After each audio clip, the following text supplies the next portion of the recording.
What is up, guys? McIntyre here, bringing you a new type of video. Something that I have never done before and that I'm going to try my best to do today. It's something that I've seen in the community a lot more, and I think it's worth it for me to try to take the initiative to help the community out on this sort of issue. So today I'm going to be talking about the meta of Infernal Shrines and a couple of picks that I enjoyed playing on this map and that I find to be very powerful, and the reasons why these picks are powerful.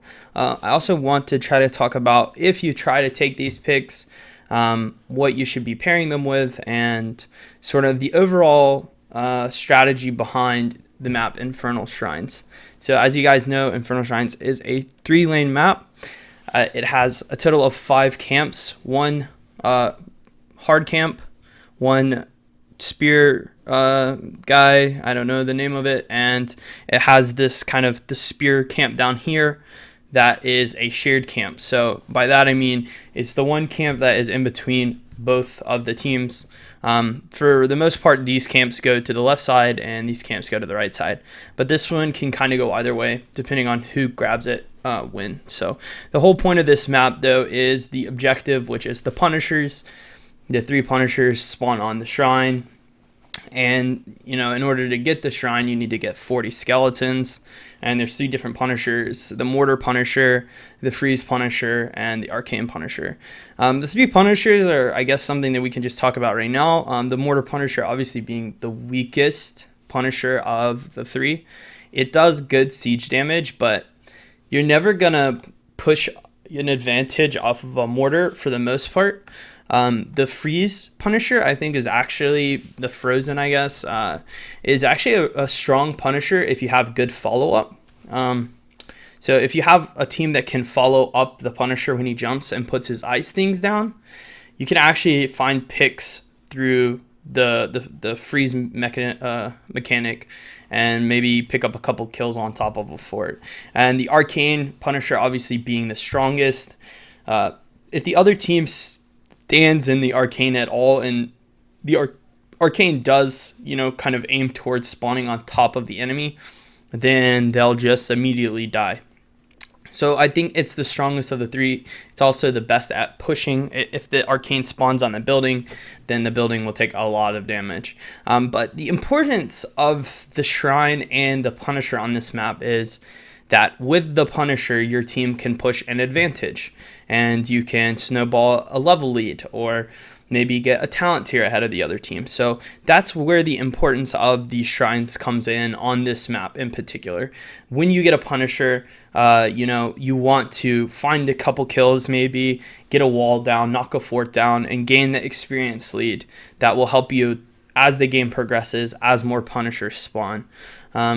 A lot of the times you'll see on this map in particular, teams tend to maybe not fight so heavy for the first one. Sometimes they will give that one up to kind of get an experience lead. There's tons of different strategies. You have, a Sonya strategy where you protect her and she does the shrine. There's some where you just poke at the other team while they attempt to do the shrine. But the first strategy that I kind of want to talk about, and it's going to bring up this guy, Zul, is the sacrificing the shrine to get an experience lead. So if the other team does put all of their players onto the shrine, then Zul is one of the strongest heroes to punish that kind of strategy. So let's say the other team has Sonya with like Tassadar, and doesn't have much wave clear outside of that. You can send your team S4 to go poke at them, while Zul double soaks the other 2 lanes. So by doing this, you are giving up the first Punisher, but if you defend it well, and with like a Sonya comp, Sonya doesn't really dive towers well. So if you make the Punisher jump over the wall or the gate or whatever, and the other team doesn't have really good push or really good dive, in this case it would have Sonya's ass. If you double soak the other lanes during that and the other team missed that experience, you will actually have obtained that experience lead, which is, again, going back to what I was talking about before. It's all about getting the experience lead. And Heroes of the Storm, because then you'll hit your storm talents first, you'll hit your talent tiers first, and that's where you can push an even further advantage on the other team. So Zul, obviously, if this shrine were to, let's say, spawn top, Zul would soak middle, he would rotate down bot, he would soak bot, and he would continue to do this until the other team got the Punisher. And then when the other team got the Punisher, his team would stand kind of here, the Punisher would jump, they would kill it underneath the fort, and then the XP lead would be gained for Zul. So Zul can do this throughout the game. If the other team is, weak to push, and the Zul can just double soak without the other team having a player or character that can soak with him, then you can continue to proceed with this kind of strategy throughout the game. So with this strategy too, it's important that with the rest of your team, you have a front line that can't die, who has a harder time of getting picked. So if the other team has, let's say, ETC Kel'Thas, and you have a warrior player stepping up into that, let's say in this case, Diablo. Diablo is probably going to die, or like Arthas is another good example. But if you have something like an Anubarak, and they have KT ETC, he's probably has a better chance of stepping up without getting just obliterated. So that's like a type of warrior that you would want to take with the Zul, right? Maybe something like a Tyrael who has an escape. Muradin used to be really good. He's still pretty good if you can jump the stun. And then you want to pair that with poke heroes, something that can throw from a distance, like Li Ming orbs, or even, let's say you have the Kel'Thas, you can DQ with Kel'Thas, just kind of to try to sap up some of the skeletons that their team is missing out on. And so now, by doing this, you've had your Zul double soaking, and then what Zul wants to try to do is around the 20 skeleton mark. Let's say they have 20 and you have 10. A lot of teams will panic and send one hero down. And when they do that, you rotate up as Zul, and now you have a 4v5. Hopefully with a talent lead. And that's kind of how you're going to snowball the game out, and you're going to win with that kind of strategy. So that's kind of the first strategy I want to talk about, is the Zul strategy with the split. So there's a couple other heroes that do this fairly well, but yeah, so that's the first one. So the next strategy that I want to talk about has to do with the Punisher. So because the Punisher is so strong, because the Punisher sieges so well, if you have the ability to help the Punisher siege buildings by, let's say, turning the buildings off, then that I think would be a good strategy. So the next hero that we're going to talk about is Sylvanas. So the importance of Sylvanas on this map in particular is that when paired with the Punisher, it gives the Punisher an insane value, because not only are the towers not hitting the Punisher, but the Punisher is hitting the other team. This is like one of the only bosses in the game that hits the other team and will look out to fight them. On the other maps, most of the time the objective bosses just siege, but on this map this boss fights.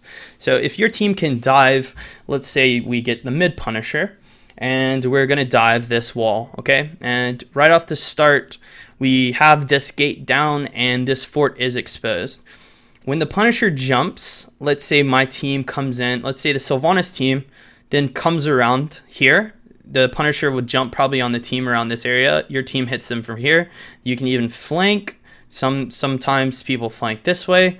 But anyways, you flank with the Punisher, and Sylvanas is just turning this building off. You have a nice fight in here with the Punisher. You can do it up top. It works really well up top and bot, because there's so much space. If you guys can see, there's so much space between this building and this wall. So if your team can kind of phalanx them back into this fort, then there's no protection from this fort because Sylvanas is turning it off, and there's just no protection from the Punisher itself. So you guys kind of get like a 6v5 fight. So it's really a good strategy, and this is a strategy that you see a lot of the times. In this case too, Sylvanas actually is one of the few heroes that can soak well against the Zul. So going back to the Zul strategy that we talked about, Zul wave clears fast, but so does Sylvanas. So she can kind of go back and forth with him, and maybe then make the shrine fight a 4v4. So that's another kind of cool tool with Sylvanas on this map in particular. A little side note here, just talking about Sylve, but just in general on this map, if you can get the gate down, then most of the time the fort goes with it. So if the gate's down before the Punisher gets there, then the fort is normally dead. You should normally give it. The wall is kind of there to have you jump the Punisher and then kill it under the fort. But if there's no wall, then when the Punisher jumps, the other team can dive. Even if they don't have Sylve, the Punisher does grab aggro. So that's something important to remember. But yeah, so with Sylvanas on this map, you can get an early fort, have a full health Punisher, and then maybe dive for a keep pre-level 10 even sometimes. Not only that, but getting buildings again is going to give you the experience lead, and that's going to push you towards winning the game. So that is the Sylvanas strategy. You'll see that on this map a lot, and it's kind of tried and true. It's one of the stronger strategies on this map. And the next strategy that we're going to talk about is kind of the protect the X on Shrine, and that hero will do all the work for you. We see it a lot of the time, and this map is important to have a character that does do the objective well. If you have a team that consists of, let's say, Thrall, Raynor, ETC, Nova, and a Monk, okay? So Thrall, Raynor, ETC, Nova, Monk. Right? You have almost no AoE damage to clear the objective at all. That's actually a really terrible comp. Your team's going to do the objective incredibly slow. The other team probably half the time is going to throw something at you to steal the skeleton that you're hitting. That would be, to me, a very weak team on this map. So what a lot of the time we like to do is take a single hero, maybe two, that is really good at doing the objective. And one hero in particular that I thoroughly enjoy is Kerrigan. So Kerrigan is going to be the last hero that I talk about, and this is obviously one of my favorites and a hero that I've had success with at 2 world stages now on this map against other other teams. And she's one of my favorite heroes, obviously, but this is her best map. And the reason for it is because she does the shrine so well. She can just kill the skeletons kind of gracefully, and if the other team does come into her, then she can fight back using the skeletons to her advantage. With the current patch, even if the other team comes into you and you hit Maelstrom, then you're going to be building up shield from the minions around you, including the enemy heroes. But before, you used to be able to take the heal, and you still can at level 1 and 4, and kind of queue around onto the objective and kill the skeletons, getting a heal every time you get a reset on the minions. So Kerrigan is a good hero that if you, let's say, protect her, she will do the objective really cleanly, and then potentially get kills if the other team comes in to try to stop her. And you would want to pair this with something that's, again, kind of a protect the hero and let them do it. So Rhaegar is really good with lightning shield. Tassadar shields are always great.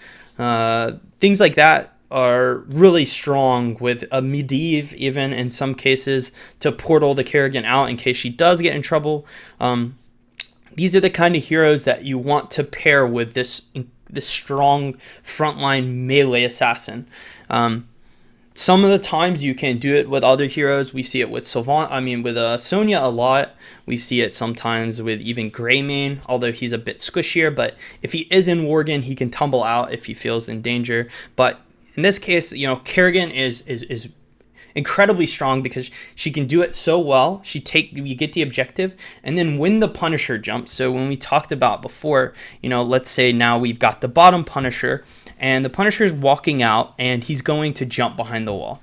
What Kerrigan does so well is jumps with the Punisher behind the wall, and then combos that team into her. Right, and now the Punisher's hitting that target, Kerrigan's hitting that target, and from the first Punisher on, you can gain a substantial level lead if you get a couple picks here. So it's good to have heroes that are really good at flanking, or a lot of strategies you'll see sometimes with professional teams is they'll have Kerrigan out front and they'll send like ETC or even, like a Diablo or something around this kind of wall.